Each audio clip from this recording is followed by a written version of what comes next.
कांग्रेस से धोखा मिलने के बाद अब पुरानी दोस्ती पर भरोसा करने को मजबूर सपा सुप्रीमो अखिलेश यादव। कांग्रेस से मिला धोखा, दोस्त ने थामा हाथ, अब लोकसभा चुनाव में अखिलेश यादव करेंगे बड़ा खेला। अजय राय की वजह से शुरू हुआ घमासान अब हो रहा तेज, चुनाव से पहले 2 गुटों में बटा इंडिया कुनबा। देखिए अब जयंत और अखिलेश यादव लोकसभा चुनाव में ऐसा क्या करने की कर रहे तैयारी कि अब होगा घमासान। मध्य प्रदेश, राजस्थान और छत्तीसगढ़ में विधानसभा चुनाव उत्तर प्रदेश में इंडिया अलायंस की एक नई तस्वीर बना सकते हैं।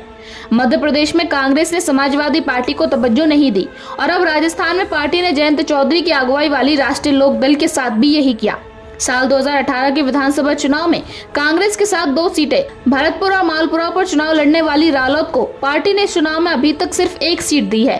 कांग्रेस ने रविवार को कैंडिडेट्स की एक लिस्ट जारी की, उसमें मालपुरा सीट से घासी लाल चौधरी को उम्मीदवार बना दिया। अब इस बात के कयास लगाए जा रहे हैं कि जो रालोद 4-5 सीटें मांग रही थी उसे अब 1 सीट से ही संतोष करना पड़ेगा। साल 2018 में राजस्थान विधानसभा चुनाव में रालोद ने भरतपुर में सुभाष गर्ग को प्रत्याशी बनाया था और वह जीतकर विधानसभा पहुंचे थे। इतना ही नहीं, कांग्रेस ने अशोक गहलोत कैबिनेट में जगह भी दी थी।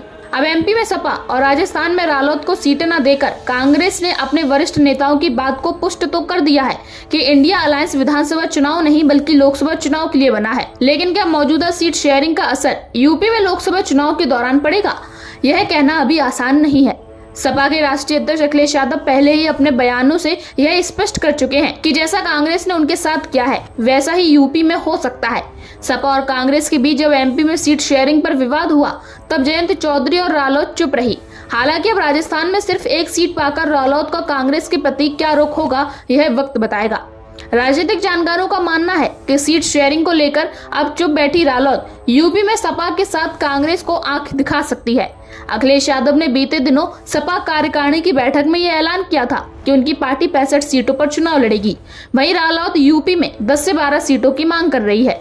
ऐसे में अब इस बात की संभावना ज्यादा है कि कांग्रेस को इस गठबंधन में कितनी सीटें मिलेगी, इसका फैसला सपा और रालोद दोनों मिलकर करेंगे। राजस्थान और एमपी विधानसभा चुनाव में कांग्रेस के रवैये से दुखी और नाराज सपा एक और जहां यूपी में बदला लेने के मूड में है, तो वहीं रालोद की चुप्पी के कई मायने निकाले जा रहे हैं। माना जा रहा है कि रालोद अपनी चुप्पी के जरिए ही सपा को समर्थन देने में मंतव्य के साथ लोकसभा चुनाव में अखिलेश यादव के साथ आगे बढ़ेगी। Bureau report, news crowd.